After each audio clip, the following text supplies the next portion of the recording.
Mesdames et messieurs, bonsoir, ravi de vous retrouver pour cette édition. Le président de la République, Azali Assoumani, a reçu ce samedi une délégation de la FIFA. Parmi les sujets abordés, le projet de la construction d'un centre de formation technique que la FIFA va financer.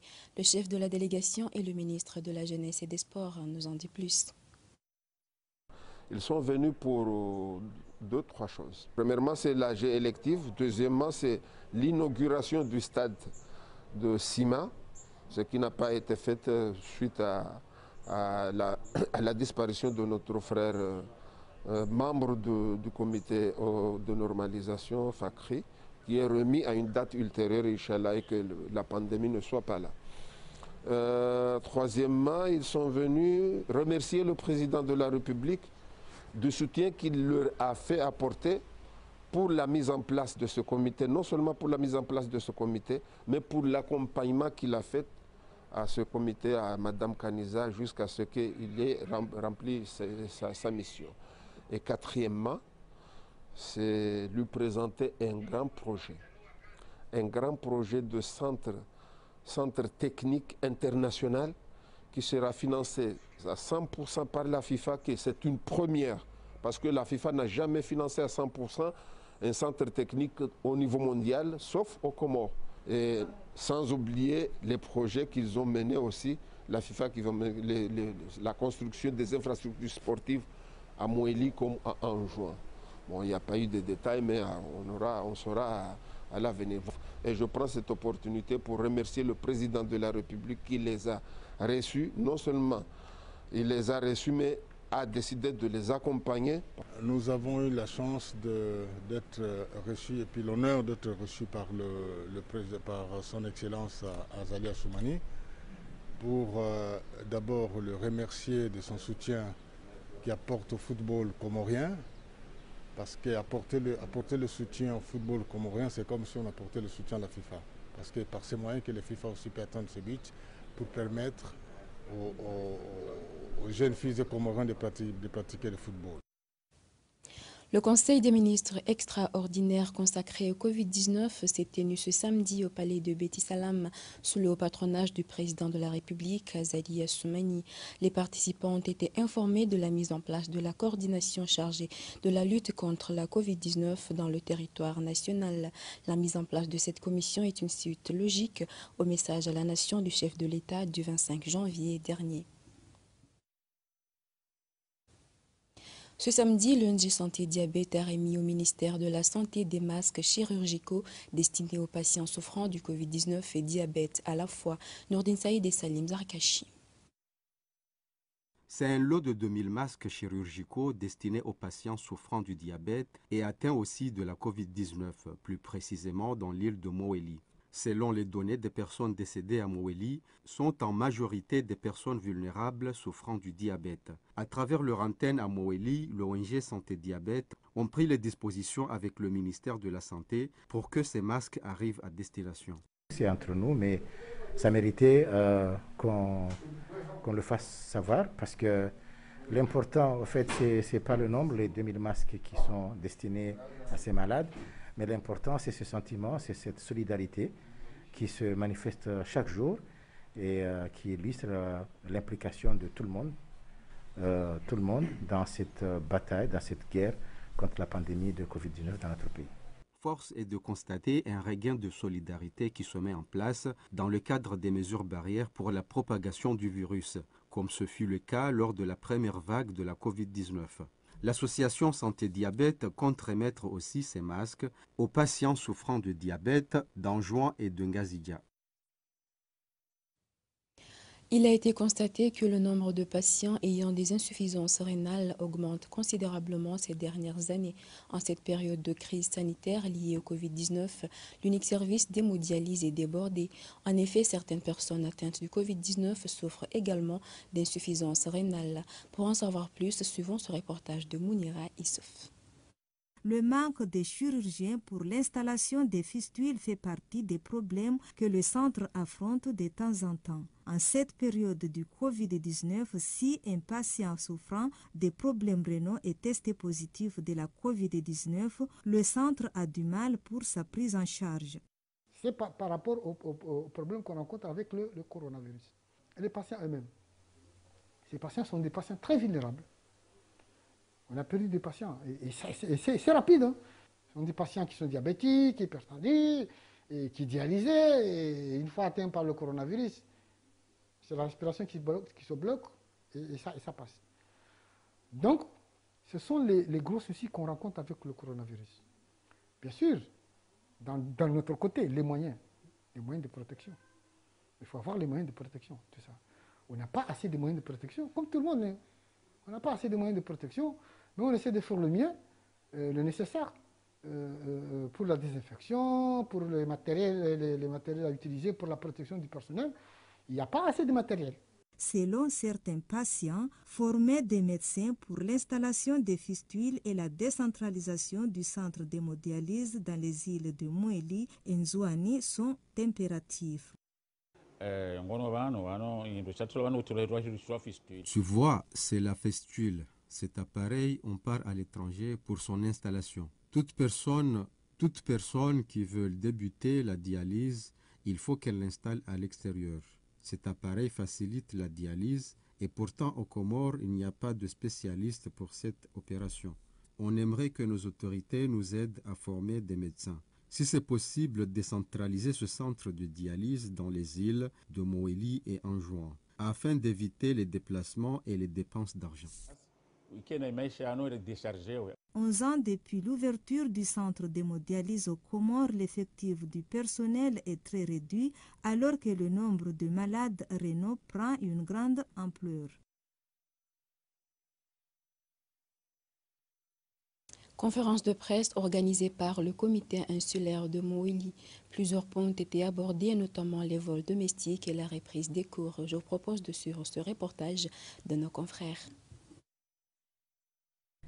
Le vice-président du comité insulaire a de prime abord dressé le bilan des actions menées par cette coordination et cela depuis l'apparition de la Covid-19 sur l'île. Après quoi, place aux différentes questions des journalistes, entre autres, l'ouverture des vols domestiques ainsi que la reprise des cours. En ce qui concerne cette décision, le vice-président du dit comité a insisté sur l'importance de prioriser les élèves en classe d'examen. Il a tenu à rassurer l'opinion publique sur les mesures d'accompagnement édictées pour éviter les contaminations. Au sujet des liaisons aériennes, les membres du comité de riposte contre la Covid-19 ont expliqué devant les médias que ces vols, c'est pour faciliter les passagers qui veulent voyager pour des nécessités vitales. Pour le moment, les tests antigéniques rapides s'effectuent systématiquement à l'arrivée à Bandar es-Salam et ils sont gratuits. Un contrôle pour le nouveau venu est exigé dès le 4e jour pour plus de vigilance. Tous les passagers qui viennent d'Anjouan et de la Moroni seront testés à leur arrivée pour connaître le statut sanitaire.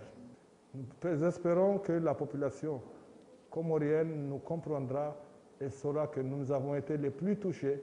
Nous demandons l'indulgence de la population et leur compréhension pour les mesures prises au niveau de Moélie en vue d'épargner la population moélienne d'une autre vague. Le comité insulaire de lutte contre la Covid appelle la population à la vigilance et à ne pas se laisser séduire par le faux remède en circulation. Il rappelle à celle-ci le maintien et le respect des gestes barrières, seules mesures efficaces permettant de limiter la propagation du virus.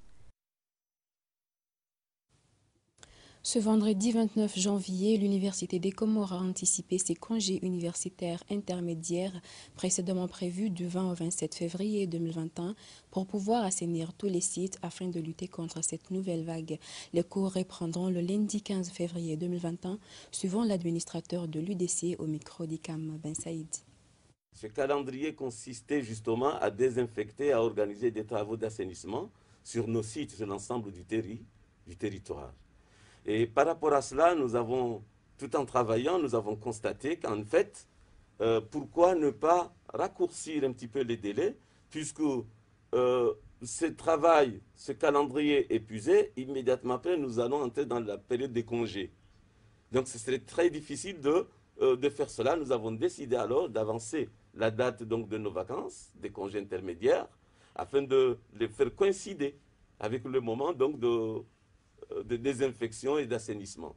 Fini ce délai, c'est-à-dire du 29 de ce mois de janvier au 15 février, les cours reprendront normalement, dans les meilleures conditions, et nous essayons également donc d'organiser une reprise. Parce que vous savez qu'en effet, à l'Université des Comores, c'est 15 000 étudiants. Après cette première période, toute activité de désinfection ou autre sera commandée ou décidée après l'intervention des comités scientifiques, des autorités sanitaires, qui pourront nous dire exactement qu'est-ce qu'il faut faire.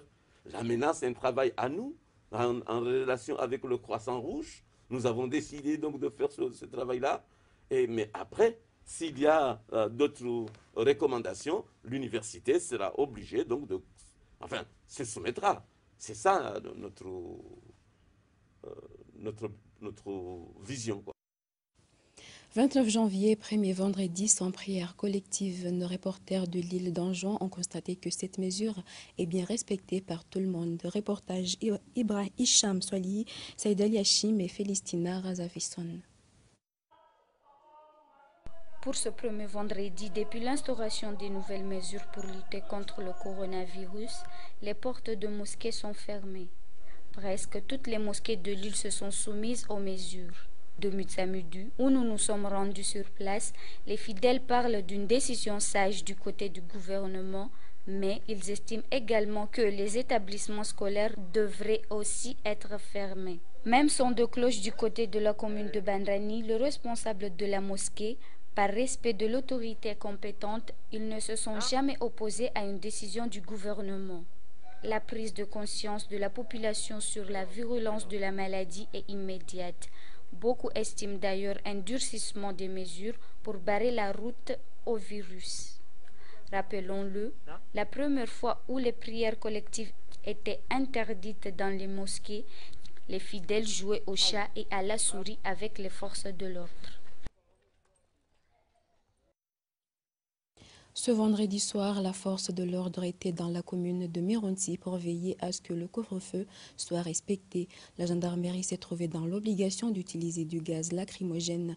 Vu la situation, reportage Chalan Hussein et Ayatollah Mahmoud, le récit de Maafi Alaoui.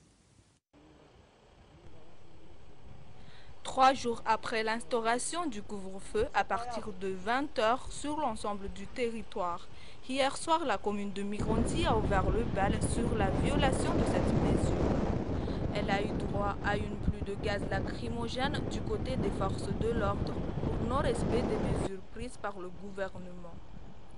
Le maire de la commune parle de provocation envers les forces de l'ordre pour ses administrés. Il qualifie cela de situation lamentable. Je ne m'attendais pas à ça. Nous, les Mirontiens, nous n'attendons pas ça. Mais vraiment, nos enfants, les enfants qui sont poussés par les malfaiteurs, parce qu'à Mironti, il y en a, les characouetés, je dis bien, qui poussent les petits là à faire des bêtises, c'est vraiment lamentable. Mais le problème, c'est que la lacrymogène ne leur tue pas, mais la lacrymogène gêne ou embête ceux qui sont dormis. Allez voir dans une maison où il y a des grandes-mères ou des grands-parents, des petits-enfants, des malades. Avec la lacrymogène ne suffit pas. Le premier magistrat hausse encore le ton envers les jeunes caïds de la commune qui se vantent et se réjouissent de la délinquance. Gare au type que nous allons l'attraper là. Parce que là, il n'y aura plus d'intervention. Il n'y a pas d'une mère d'enfant ou d'un père d'enfant qui viendra, mais c'est les mères. Non, non, non, non. Donc je rappelle aux parents de dire à leurs enfants dès maintenant, de leur faire attention, mais si l'enfant vient de tomber aux mains de la sécurité, c'est fini. Là, il n'y aura plus d'intervention. Lors du premier couvre-feu, presque dans toutes les régions de l'île, il y avait de tels récalcitrants.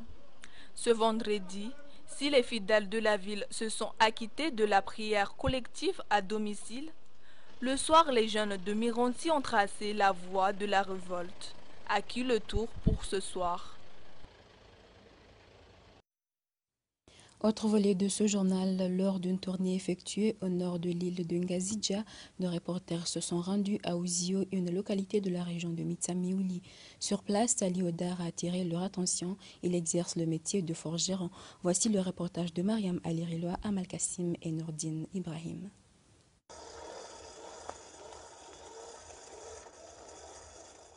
Ahmed Ali Hodar est un forgeron. Ce métier, il l'a hérité de son père. Pour fabriquer ces différents objets, il doit d'abord allumer du feu à l'aide de cette machine et du charbon. Ensuite, il met le fer ou le métal dans le feu pour le rendre flexible. Ainsi, il peut le façonner en fabriquant les objets de son choix. Il s'agit notamment de pioches, couteaux, baramines, épées ou encore des marteaux. Trouver le métal et le fer approprié pour ses activités est un combat qu'il mène au quotidien. Ma motivation de fabriquer ces accessoires de construction, c'est de limiter les importations. Si la Chine envoie par exemple 20 barres à mine, on doit être capable d'exporter 20 barres à mine dans un autre pays. Je n'arriverai pas tout seul. Fier de ce qu'il fait, Ahmed Ali Hodar fait du métier de forgeron son gagne-pain. Cela lui permet de subvenir aux besoins de sa famille, malgré que ses activités ne sont pas aussi rentables qu'auparavant. Le village d'Ouzio ne peut pas acheter tous les objets que je fabrique. Des personnes venant des villages avoisinants achètent et cela permet aux autres de connaître mes réalisations. Mais à un moment, ces objets peuvent être nombreux. Je suis obligé de les mettre dans une voiture et tourner pour les vendre. Un encadrement pour un appui technique et financier lui permettrait sans doute d'améliorer ses activités et développer le secteur.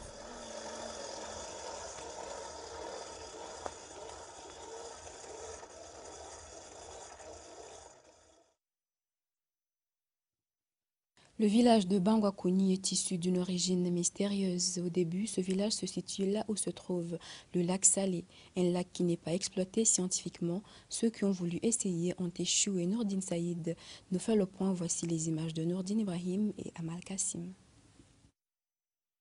Les légendes locales racontent que le village de Bangwakouni se trouvait là où se situe actuellement le lac Salé. Un jour, un descendant de la lignée des Sharifs débarqua dans ce village et se vit refuser l'hospitalité.